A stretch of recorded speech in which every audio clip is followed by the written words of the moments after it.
thank you once again. We're, with Brad Donahue. We're here in Las Vegas, or we're going to Las Vegas today, and ready to talk about some mental health, sports performance, and family therapy as well. And uh, he's a really good friend, mentor as well, and ready to talk some good talk today. But how you doing today?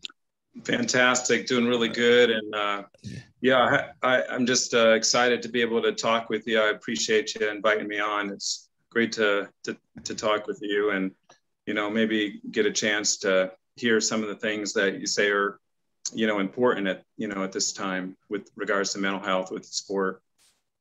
Yes, yes. Yeah, just tell the people who you are, if they don't know you or don't live in Vegas. Yeah, absolutely. So I'm a distinguished professor at UNLV and also the director of the Optimum Performance Program in sports. And we're starting to expand that to the Optimum Performance Program in other areas like education with like school age kids. We're doing it with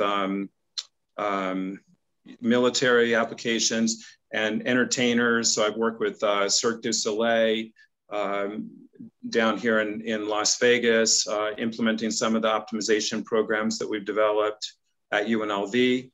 I'm also working with some professional or elite, athletes, Olympians, and trying some of those optimization approaches with them. And I think, it's a really,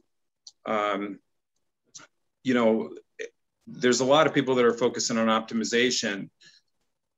We use it as our actual model, and and I think it's the new way to go, because when you start to focus on mental health, I think it's a very stigmatizing thing, because historically that would mean that you have some kind of problem, and when you go to see a traditional mental health provider, then generally speaking, that almost by definition means that you got a problem, and then you're going to be speaking about pathology or eliminating problems and things like that. And I think people are sick of that. I don't think people want any part of that anymore. I think that they want to talk about, well, wherever I'm at on that scale from non-optimal to optimal, that's going to change. It's going to be dynamic, from day to day or week to week, it's changing. All that individuals really interested in is optimizing, doing the best they can do, given the circumstances at that moment in time, with everything being like it is. And, we also look at it like goals. If someone doesn't get like a SMART goal, specific and measurable, et cetera, they take so much time to develop those goals, and they're important to monitor things. But the problem with them is that, you can have a fight with the spouse or something, or an argument, and then, that could change your whole perspective of things for that next week or day. And, it might mean that you have to adjust things.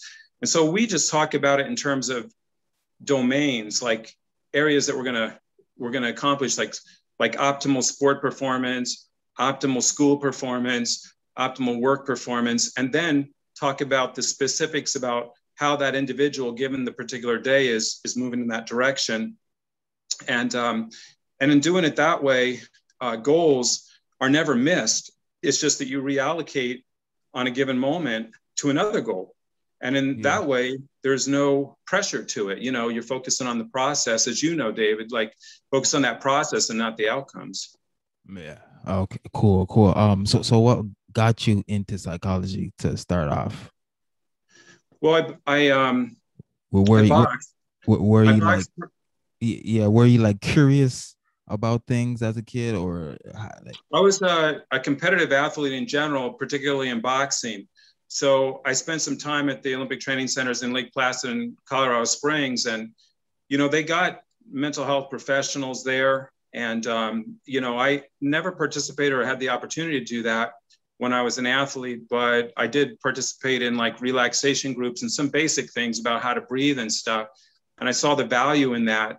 And, I knew that there was also stigma. Even, this would have been like when I won nationals, it was 86. So it's a ways back, but I saw how it affected other people that I was boxing with, that I spent some time with in the camps and, and that kind of thing. And I think especially in lower income communities where most of boxing takes place, if you want to be the best, you've really got to work out in those communities, because that's where boxing is really prevalent. And so, the thing about them, is that they're going to have a lot of stressors, and stress is the number one predictor of mental health difficulties. So if you think about it, if you can reduce stress, it's your best thing to fight any of these, these different problems. And so I believe very strongly in giving athletes skills. They're going to help them to deal with stress, and I think that ultimately helps them to optimize. Okay. Cool. So the best way to deal with stress is, what would you say? I think it's a good question that you asked, because I don't know that we know the answer for that for a given individual at a given time. It's always going to change, but in general, we know that if we're going to focus on providing some skills, to assist that athlete with whatever is contemporaneously important to them at a given moment, when they come in, they talk with you, if you generally speaking know that the areas of their life that they're trying to enhance, relationships, sport, if they're an athlete, school or work, those are the big ones. And so all athletes have in common that those things are, if they're functioning well, they're usually going to compete very strongly, and so the key becomes really by narrowing it down to those things to start off with. We could then add things like, we could say optimum nutrition. We could add, being optimally a good citizen, doing good for others, having gratitude, for mindfulness and things like that. And I think generally speaking, if you have those things and you just talk with the individual about what they're doing to the best of their ability at that given time, then that's going to ultimately reduce the stress. But, that's not to pardon, like as if they're not achieving something that they're looking for the goal or whatever, that's cool. We're going to move in that direction, but it's important for them to understand that at that moment in time, there was other factors that had to be dealt with given your resources and your talents. And so we're going to retrospectively look back and think, how could we improve on that? But in doing so, we got to be satisfied with whatever happened at that moment, and in this way, we're striving to get better, to get more optimal always, but we're understanding that where we're at, we're not going to judge ourselves negatively. And I think that's the general approach of TOPS, the Optimum Performance Program in sports. And I think that's why it's being so sought out right now, by athletes, because, I think that they're frustrated with the pathologically driven approaches that are predominating our field. Yeah. And do you guys incorporate nutrition in TOPS? Yeah, we try to, what we try to do is if nutrition, and it's always an important thing, there's professionals out there that are so good at that we try to get them over to somebody that's a professional in that area. And then we try to assess, ideally through getting if the athlete wants us to, we'll contact that person, find out what the plan is a little bit, or have the athlete report that, and then try to encourage and help to support so that those things occur, and when you work with enough nutritionists, you start to build up knowledge base to, of some of the basics, but it's never good enough as a professional, and today's elite athlete, gosh, they really need, unfortunately, to keep up at that top level, they've got to have someone that's specializing in all these different areas, but I think like in clinical and counseling psychology, the big thing is to try to help the athlete to identify these resources, hook them up with them, and then help to support them in getting those things done.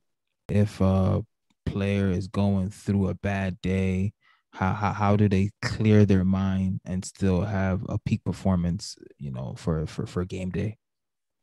Well, it's hard. I mean, we see this happen in our Olympics that are going on right now, because in our thought, like if you think about it, like in order to keep aspiring to achieve at an incredibly high level, the athlete has to tune in to a lot of precision.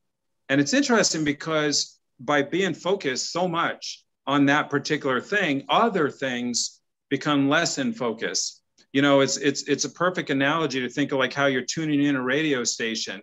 You got a lot of noise in it if it doesn't just get tuned in right. But the thing is, you're going to miss out on the other radio stations if you're too tuned into one particular station. And so, I think that's a good analogy for the idea that we want to help the athlete to be able to definitely focus when it comes to, them being able to turn that on. But that focus is going to affect other areas in their life. And so I think the key is to then try to see if there's any ways that we can help them to, to optimize those other functions in their life, to look at it holistically. And, I think that that's what the athletes I'm hearing from, are really focusing on saying is that, okay, we've been trained now to be so precise for sport performance that we don't have the time to allocate focus in a way that's going to be complementary. And if you think about it, like the way that we think, we always want to have a very objective, neutral way of thinking, just describing just the facts, and then have a positive bent to it, like some kind of enthusiasm or passion or, positivity to whatever you're thinking about at the end. So as an example, we have like a thing called motivational sandwiches where we'll do an assessment on the types of things that motivate. As an example, like we might have, some people are motivated by spiritual, God shining on me, Yeah. Or they might be motivated by aggressive. I'm going to dominate. I'm going to destroy the competition, that kind of thing. Yeah. They might be motivated by pressure, like I'm not doing enough. I need to do more, stuff like that. Well, we found that like we can identify what types of things are most motivating, and some of them are healthy and some of them aren't. So, for example, if they say I'm going to dominate, you might have a social comparison that we want to try to avoid, and we want to talk with them about that. If I got a piano in my ass, then we might want to talk about the pressure and the things that the side effects that might have on your mental health. You know what I'm saying? Like, so like once we identify those motivational statements that work and we put them into a proper context, we'll have them share it with the other athletes so that they know what's going to motivate them. Because like what a parent might say might be very different in terms of motivation than what a friend might say, or a teammate or coach. And so they might want to hear different words from different people. And so that's what we assess as well. And then once we find that out, and I'll point this to, it's kind of cool. We do an exercise a lot of times where we ask them to rank the type of motivating statements. And so we'll say to one athlete who's very close to another athlete, hey, what is your buddy here going to be really motivated by that you could tell him? Which of these categories? And the person might say, oh, spiritual, goes to church all the time, real spiritual. I know that's what's going to motivate him the most. And maybe that person's even saying things, like God's on your side, stuff like that. But then you ask the other person, hey, is that right? And the person says, oh, well, actually, I like the aggressive ones. I really like to do that. Or maybe I like to feel like I'm an animal. I like to feel like I'm a cheetah that's running. And then we say, okay, so how come you didn't get that? How is it that you missed that? That you didn't even know what motivates this person ideally. And that's your best friend. And the person might say, well, we never talked about it. And that's when it really opens them up for an insight to say, well, you got to talk about how you motivate and what kind of things are being said. And that's important. So we kind of facilitate those discussions, and then we put it into exercises. So once we identify the thoughts that are motivating, we can then take an instruction. So if I was a track athlete, I might say, I'm going to dominate today, kind of pause, and then think, I'm going to run with my hands loose and open, and then come in with, and God shining on me. So that's how they might integrate it. So let's take for example Ben Simmons. You know, I know you know, he's in LA right now working on his shot, you know, as shooting coaches and all of that. But you know, he can work on his shot all he wants, but if his mental is not there, you know, all that work is not going to matter. And you know, you can see it in the playoffs. So like a guy like that coming into your office, how would you work on him from start to finish? Yeah. You know, first what we would do is we'd do an assessment. Like, so we have a thing like I think it was a free throw that you were talking about in particular with them, right? Yeah, just shooting overall. So he's gotten training, you know, his whole life. I mean, the guy's had experts, he's worked with them, you know, so there's not going to be a whole lot that I would be able to provide him that's going to help him with how his form is, et cetera. So what I would want to do is an assessment where we have this thing called a performance timeline. And it has in there, like, I'll just kind of do it with you. So if you were Ben Simmons, I would say, hey, so I have this form in front of me. Yeah. And what you can see is we're going to take your free shot, your free throw shot as the as the performance based action. And what I would like to do is you can see here that there's things that happen during your free throw shot. There's things that happen seconds before, minutes before, and days before. But also on the other side, there's things that happen seconds after your free throw shot, minutes after, and days after. And so I'd like to ask you, what is the time point that most affects you? And then he might say, let's just say seconds before. And I say, okay, great. Now, if you look down this thing, you can see these are the factors that oftentimes affect how someone is, performing on their free throw shot. And we would have things like nutrition, thoughts, training, all the different factors. And we have about 8 or 9 of them, you know, and they'd be listed off. And then he would check off or prioritize the things that he feels are affecting his performance seconds before his free throw. So we can rapidly identify where exactly is it, at least from his perspective, that that's occurring. And then it's simple, because then all we got to do is say, okay, you said thoughts. So tell me about the thoughts you're having seconds before the free throw. And he would say it. And then what we would, of course, try to do at that point is, you know, the optimum is to have them thinking neutrally and just the facts, but with this positive bent. So, you know, it could be a motivational sandwich that we do, or it could be something completely different. It would depend on, you know, what he was saying. But that's how you can use these standardized instruments, though, to try to formally assess and, you know, get it right. Yeah, I like the assessment part, you know, what he's thinking right before the free throw and what he's thinking right after, because even like when you're watching the game and you look at his countenance, you could just tell, like, you know he's gonna miss before he even shoots the ball. And you could tell by his reaction after he misses as well too. So you know there's something going on psychologically when he's taking a shot or taking a free throw. Well, given your background, I mean, you could tell that, you know, you have that insight, you know, to realize that, you know, that all those performance timeline parts, you know, he might prioritize seconds before, but like you pointed out, he might also be influenced by what happens afterwards. And so what we would do is first talk about the thoughts he has before the free throw, but then we come around to his second, you know, priority, which maybe it's seconds after, you know what I mean? So we would eventually cover all the different spots, but it's interesting. If you think about it, if you have a thought like, I'm going to dominate, or in a free throw, you might find that his motivational thought might be to relax him, let's just say. So I'm cool headed, or, you know, I'm feeling relaxed. Something like that might be his motivational statement.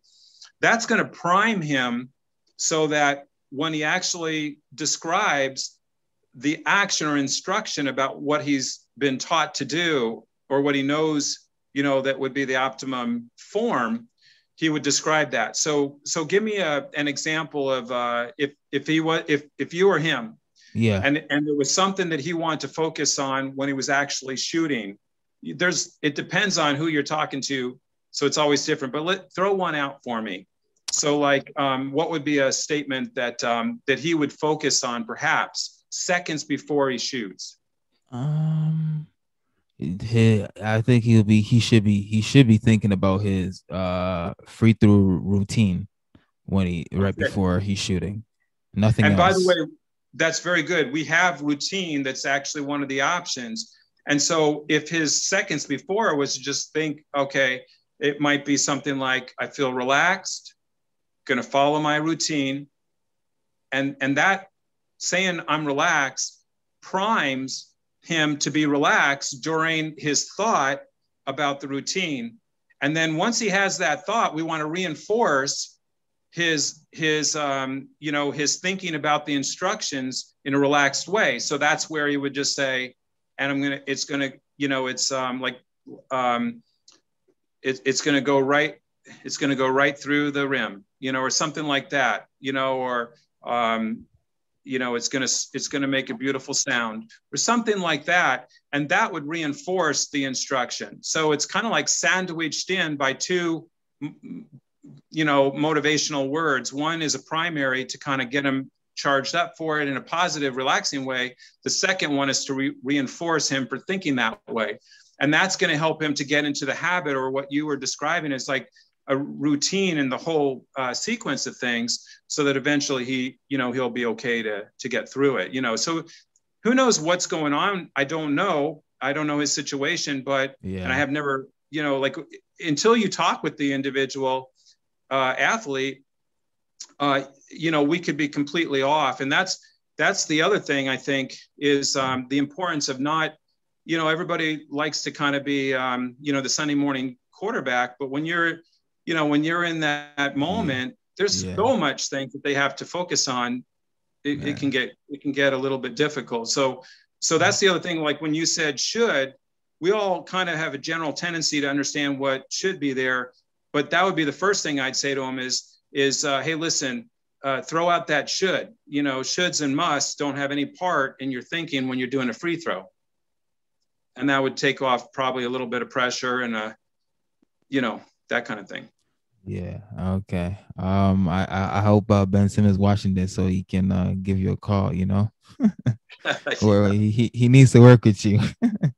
Well, I'm sure he's working with some really good, top dogs. So, I'm sure he's going to be all right. I mean, and it's very consistent if you think about it. Like his mindset is that, like, if you think about it, like, so maybe he's having a hard time with his free throws, but if you think about it like a goal that's measurable and specific, et cetera, he's having a difficulty there, and he's probably putting too much emphasis on that more than likely, or certainly other people are, because people like to look and try to, figure out things, and, because inherently then they think that, oh, I figured it out for him, but this guy is, he's tremendously talented. And more than that, he actually puts it on the court and does it, so he has strengths that blow people away in other areas. So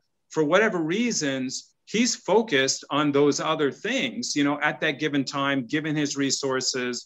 And who's to blame a guy for that?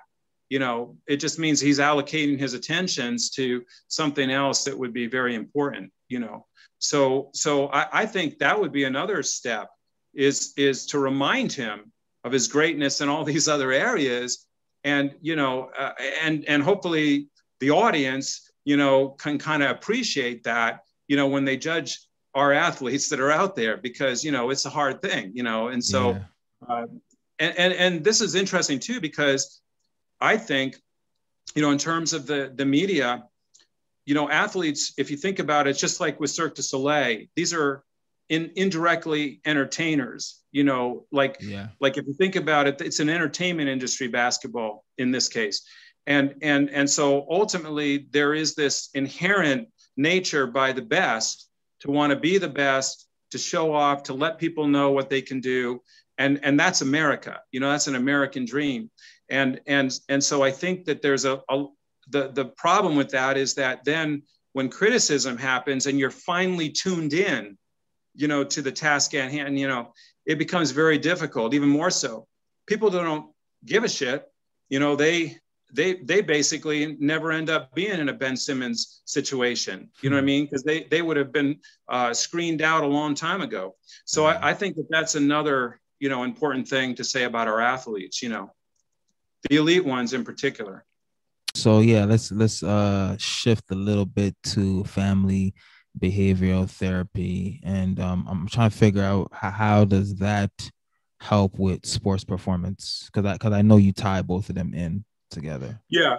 Well, that's good. I mean, obviously, your stuff, and you're familiar with the literature that's out there, and see, that's a thing that I think that a lot of people, they forget about, is ultimately we want to be implementing programs that are supported by scientific studies, and that's where TOPS comes from. It was based on family behavior therapy, which was shown to be really effective. It gives, improvements, like we focus on relationships and improving them for the individual. It was actually developed with kids that had, different stressors in their environment, low-income kids that, were having a hard time at school, things like that.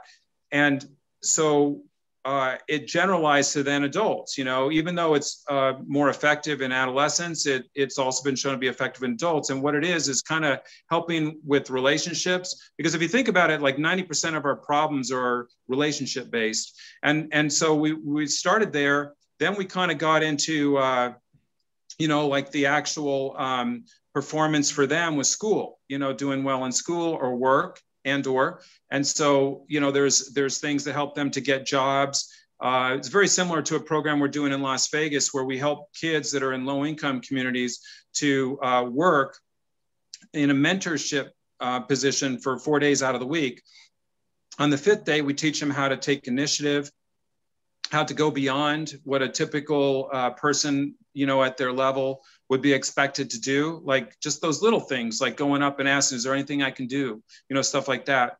And, so we implemented that into our program, how to get a job, how to do well on the job or school. And then we also taught them like self-control strategies, that were focused on avoiding substance use, or, saying the wrong thing, doing the wrong thing, vandalism, things like that. And then we also, worked on their environment to give them environmental control. So like who they hang out with, people, places, situations that were going to be consistent with their goals. And so we did that, and we showed it to be extremely effective. And the National Institutes of Drug Abuse and the National Institutes of Mental Health were the big supporters to help us to develop those programs, big NIH grants. Then what we did was, our idea was, well, hey, we could apply this to athletics. That's where my athletic background, I started to get really interested in that. And I thought, okay, well, I'd like to do family behavior therapy. But when we started working with athletes in our pilots, we started to figure out, that pathological model, focusing on making things better in a, like reducing pathology, it just wasn't working. And I was really sensitive to that. So, as an ex-athlete myself. And so we started switching everything to optimization focus. So family behavior therapy gives the skill sets, but in a different application, an application of positivity, far beyond. I was just talking with someone today from a school system. I was trying to tell her, she says, oh, that's strength-based. And I'm like, yeah, it is strength-based. But, that's almost gotten used to being just a buzzword.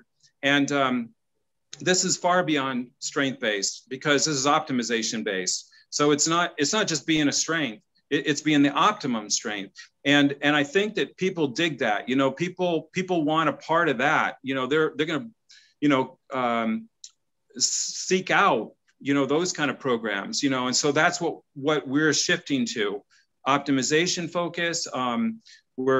We're shifting over to talking about people accomplishing goals across their lifespan, like all different areas, showing how those things are consistent. So, like what I just talk with you about was, say, for example, with Ben Simmons and how he might be thinking about basketball. That might be the same way that he thinks about how he's going to talk with the GM when it comes down to, you know, things that are relevant that way, or maybe his wife, or I don't know if he's even married, but you know, like his significant other perhaps, or his children.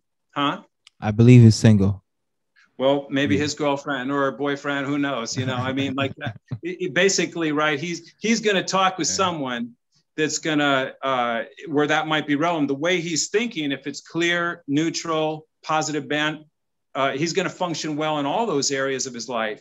And so it's the way of thinking that we'd be working on, not so much, you know, the way that the outcomes are. And so we're always going to focus on the process, not the outcome. And if the process is going well, the outcomes will follow. And that makes it a wonderful life, because then the passion comes in, you know, and so maybe, you know, that might be something that, you know, an athlete could strive for. So anyway, we kind of adjusted the goals to be more talking about the process as compared to the outcomes, from family behavior therapy to the optimum performance program sport. And we started to also bring in all these other things, instead of saying that people, places, and situations that were focused on, you know, like spending more time with them. We started talking about how to spend more optimal time with them. So taking advantage of the moments that you're with, you know, in your environment. And there's a few other things too, of course, but that was the major difference, you know, between this evidence-based, skill-based program and then taking that to the next level, in my opinion. And I think that that's where we're going to see all of our programming. Right now, the Olympics is talking, you're hearing the out, you know, cry of athletes saying, you know, their mental health is a concern because they're allocating so much attention to the sport, you know, performance. But you know, and that's definitely a step in the right direction. But I'm going to enjoy when I start hearing the statements about how they received optimization types of trainings, and, you know, and they're getting these skill-based interventions, and how those things help them to overcome, because that's what people really want. You know, it's one thing to feel, you know, and to see an athlete going through these things and to say, okay, I feel those things too. I've experienced those things, and that's important. But the next step is to then say, okay, I've been through these evidence-supported, scientifically supported programs. They work, and now I got hope. And I think that that's what people want. And to reduce the pathology is limiting. We don't want to be limited in anything. That's the American dream, is to fulfill, to optimize, you know. Yeah, I like that. You know, to give people hope, that's what they're looking for. That's a good one right there. Sometimes, you know, our family can affect us, and, you know, sometimes I see good parenting and a kid, you know, turns out, you know, in going in the wrong direction. Or sometimes I see bad parenting and a kid might turn out an amazing person. So like, what's the best parenting method to get the best out of a kid? Well, you know, relationships are so dynamic. I meet a lot of people that were incredible. Like Mike Tyson was on a weigh-in line with me when he was 15 and I was 16 at the Ohio State Fair. It was a big national tournament in boxing. And I lost in the semifinals to a Marine. He wins the whole thing, you know. But I got an experience to see Tyson because of my dad pushing, you know. And I remember Kevin Rooney introducing Tyson to my father, and Tyson used to bow, you know, he used to bow to adults. He was respectful. My father said he was the most respectful person that he had ever, you know, met. You know, it was like this, you know, I remember just looking at him when we were all kind of like in this circle, and Tyson used to kiss people on the cheek back then. If my father hadn't pushed me so hard, I wouldn't have had those opportunities, because the apprehension is to not do those kind of things. You know, someone could hurt you. I got a concussion in fighting the English champion in England. I got a concussion. I came back, and I was fighting someone that ended up later on. I watched him, you know, here in Vegas for the World Championships, you know, and but at the same time, you know, I remember Phil Jackson, I beat him. He went in on Showtime and fought, you know, twice for the heavyweight championship of the world, you know. And if I had not been pushed, that's not going to happen. I had my mom on the other side who kind of helped to balance that out a little bit, you know, someone to talk to, someone that would be supportive, you know, unconditionally, you know, so I had that. So I was lucky. A lot of kids out there, they have a single parent maybe, and if that single parent's overly zealous or perhaps not pushing you enough, or, you know, that could, you know, could come in there. The other thing that's interesting is, like, in my profession, you know, as a mental health provider, you know, to some extent you have to experience some of those things to be able to do better therapy, you know, or better programming. What we do right now is performance programming. So, you know, my father drank a lot of alcohol, and, you know, you do terrible things or silly things, you know, when you're intoxicated. And my dad did that. So it's kind of interesting too, like that bit of adversity, you know, you kind of get over it if you can get over it. And then, you know, if you have people you can talk to and stuff. And I think that makes a big difference as well, you know. So the answer to your question, I don't know that I can answer it, you know, because there's so many dynamics that are going on, you know. Yeah. I had a guy, almost like a friend of my father, that says to me, you don't have to be like your father. It resonated with me. I didn't understand it at the time, but later on, you know, that was really something. My father also said, used to tell me when I was a little kid, you have a destiny. I don't know what it is, but it's to be someone great at whatever you do. And he used to repeatedly tell me that. I believed it.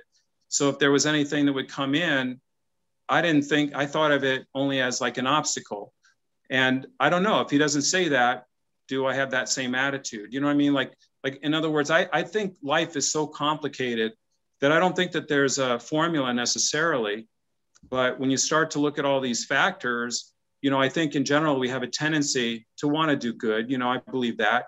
And, you know, anyway, it's just kind of interesting. I think it's a beautiful question you're asking. I mean, you're obviously, it's nice to talk with someone that knows what they're talking about and that can spur off, you know, important factors that really are meaningful, you know. So anyway, that's how I feel about it.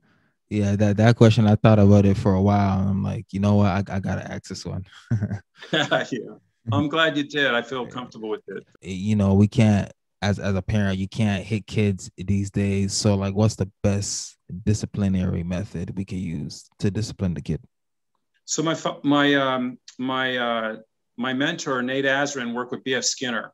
B.F. Skinner, for those of you who don't know, is like the father of behaviorism, like operant conditioning, like reinforcement and punishment and stuff. They did it with the pigeons and at Harvard University and whatnot. And so Nate Azrin was Skinner's first student to apply what they were doing with the animals to humans. And so he developed the token economy, which is basically where you get stickers for doing good behaviors in the school system and that kind of thing. So Nate actually wrote the book on that.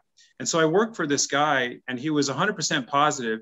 A lot of people didn't know, but he did the first studies on punishment. So Skinner was working on the powers of reinforcement, that if you reinforce intermittently, like every once in a while, and you never know when the reinforcement's coming, it's very powerful and it's sustaining. It's sustainable. You'll keep on doing whatever that behavior is, you know.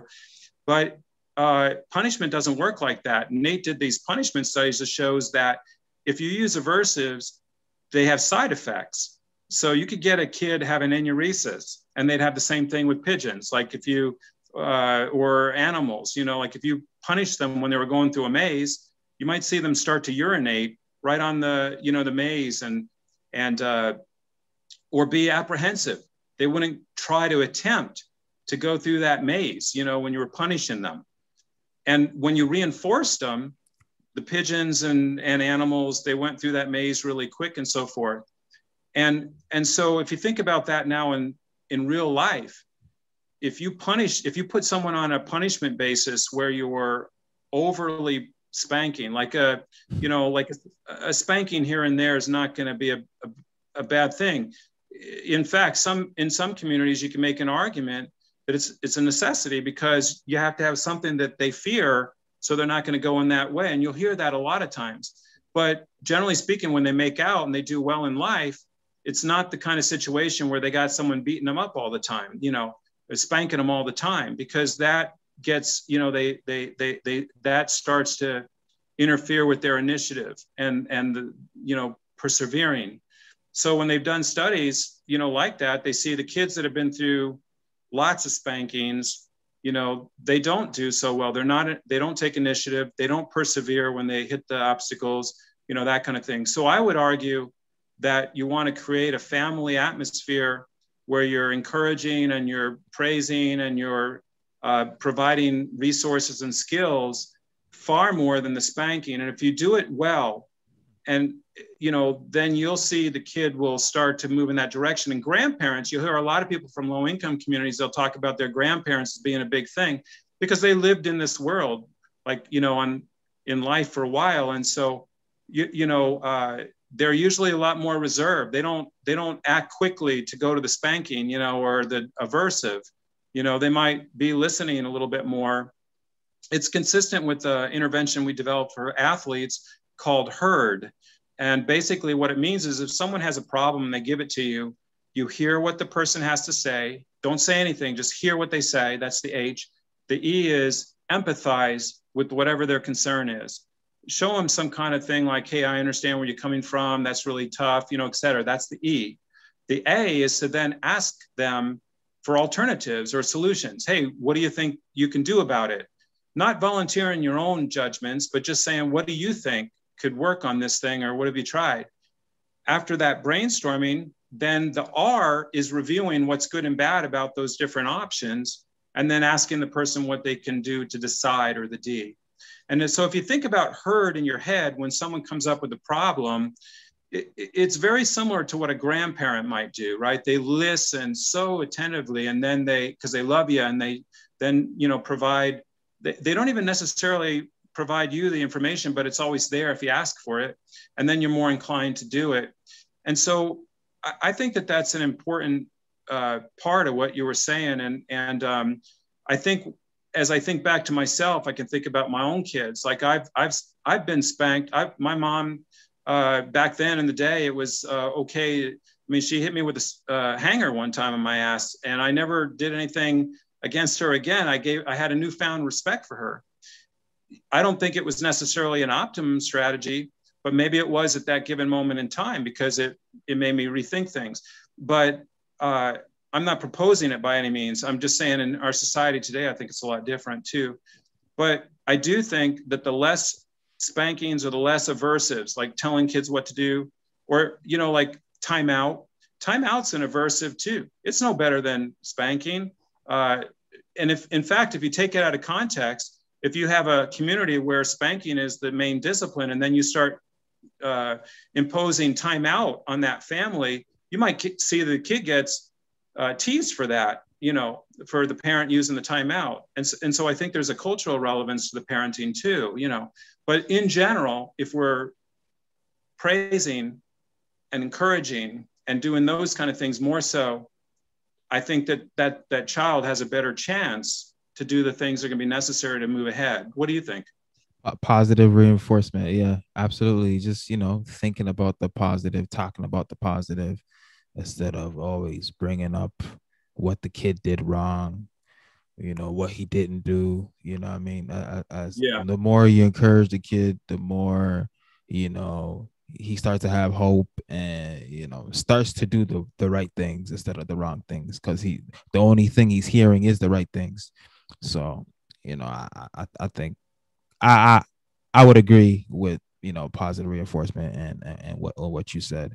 And it's interesting because when you're young, you're not as good that way. So with my own children, I remember I never spanked very often, but I did spank. As I got older and I became more skilled in disciplining, I didn't have to spank anymore. I could do other kinds of punishments. Like one punishment is like positive practice, where you come up with an excuse why the kid did the undesired behavior. Hey, I know that, you're a good kid. You wouldn't interrupt your parent. That's not how you were raised. I totally get that. next time let's go ahead and ask me first for that catch up. So when I'm talking with someone, so go ahead and try that out. And then you have them actually practice, doing whatever the desired behavior was. And that's a very non-aversive way of punishing, because punishment just means you're decreasing the behavior.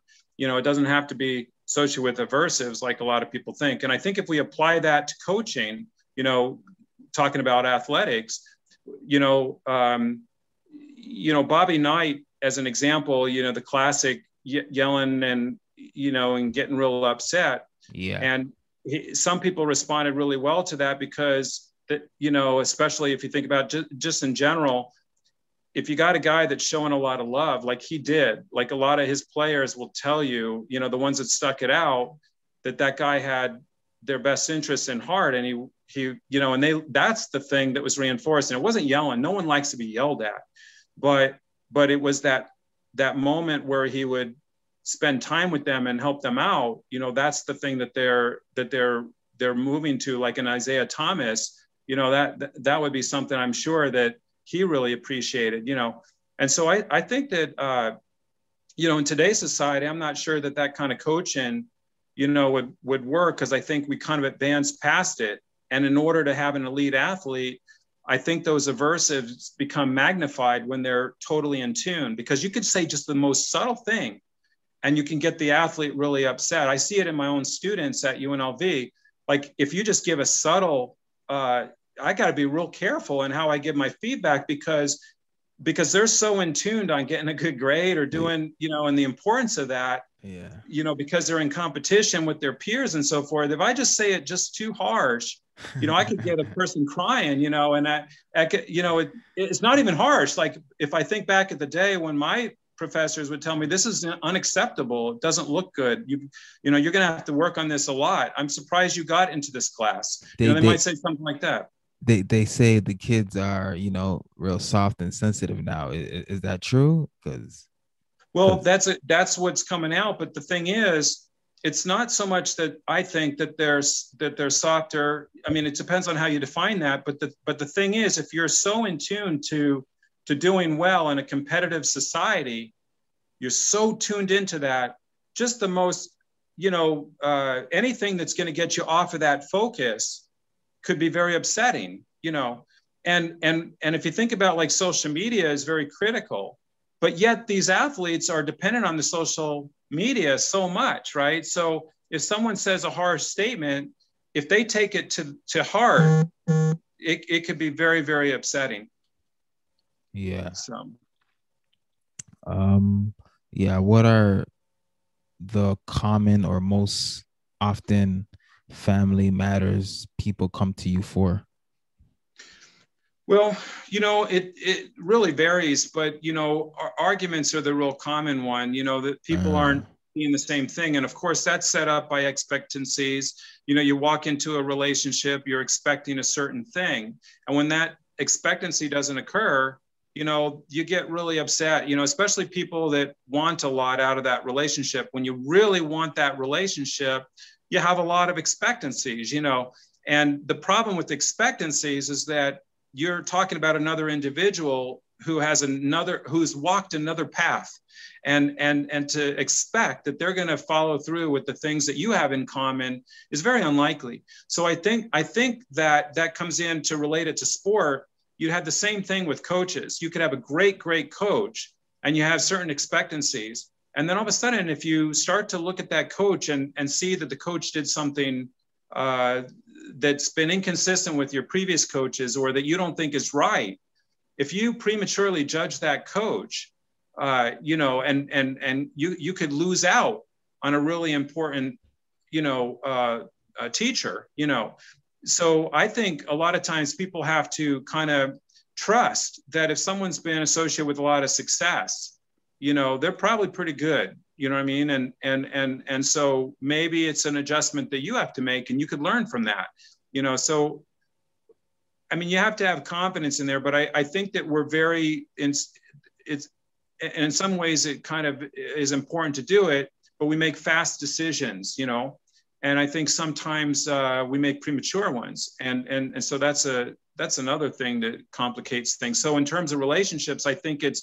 meeting trying to be satisfied with what you are looking for, but when the other, but also being dynamic and flexible to change your mindset, to adapt, and I think that that's something that we're not really focusing on with sport. And I think that that's what some of the Olympic athletes are saying right now, is that we got to have some greater flexibility. Help me to help myself to focus in other areas. Does Anthony Bennett still come to town and visit campus and stuff? Well, I don't know, but I have heard indirectly nothing but good things about him, and how he is as a person. So he would be someone, by the way, that would be like a good example of a role model. Someone that that has really put it together. And I don't know anything other than what I read in the papers. But what I read in the papers and what I've heard from other people indirectly is just nothing but great things about him. So. So I don't know. Okay. There's a lot of great role models out there, so I think that's another thing to think about, is that, like, as we're looking for improvements in mental health, I think that we need to look at some of the people that not only have experienced difficulties, because I think that's important, but then we're able to overcome it in some way, and to be able to appreciate what they did. To do that, like we have a lot of people out there that can teach us. And hopefully he gets another NBA opportunity. I believe he's still good enough to play in the NBA, but it's about the right situation. What do you think about the NIL, name, image, likeness bill that was passed? Tell me more about it. So a high school kid or a college kid can make money now off their image, off their social media, off jersey selling. They can sign a shoe deal before they go to the league.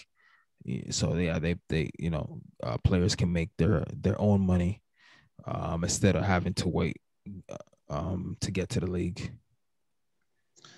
Well, I'll tell you, like, if you think about it, like if and it's complicated, obviously, and far beyond this show. I mean, we could talk about this for hours and weeks, right? And but it's interesting. Just a few points that I think are relevant is just that if you think of someone that may have wanted to continue their education, which I value as an educator, being a professor, I think that there's a lot of goodness in there, but at the same time, you have these opportunities that maybe won't be there due to an injury or other things, And so if an athlete has an opportunity, to earn money for themselves and their family, that's the American way. Now, if you think about then going to college, maybe it's a way also that they could stay in college, they can get their education, but at the same time, they can get they can make it so that it's easier for them to do that. Because if you think about it, like, what if you do come from a low income community, as an example, and you've got a family that basically is waiting, for you to do well so that you could help to support the family, or maybe you just want to do it for your family has no expectations, but whatever, why should that kid have to, drop out of college and then start working in a really isolated, kind of thing that they may not have the maturity for at that time. I certainly, as I think back at how I was at 18 or 19 or in those earlier years, there's so much more to life to learn, and they're going to learn as they're in that context. But I think in today's society,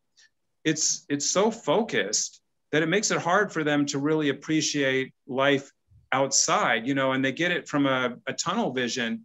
So if you think of like corporate mentality, a lot of times, like if someone, just as an example, if we didn't have diversity, you have someone that's just really, really rich and, and they have all that money, people have a tendency to just acquiesce and and say that they're right all the time, right? Because they have money, and by definition, they have power, they have influence and stuff like that. So everybody kind of wants to jump on there. So they don't get the straight story. See, that's what also college does too, is that you're not only getting educated in the classroom, you're getting educated by other people that maybe don't have those biases as much. If you're a star, maybe a little bit of that comes in. But, if someone starts to have a living as they're going to college, it just seems to me it makes things possible that might otherwise not have been there. And what's the harm in that?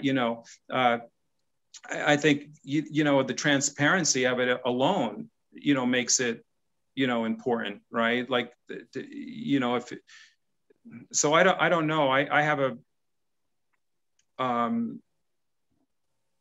what is the sense of going through college? Like if I was going through college, I was doing landscaping when I was going through college to make some extra money.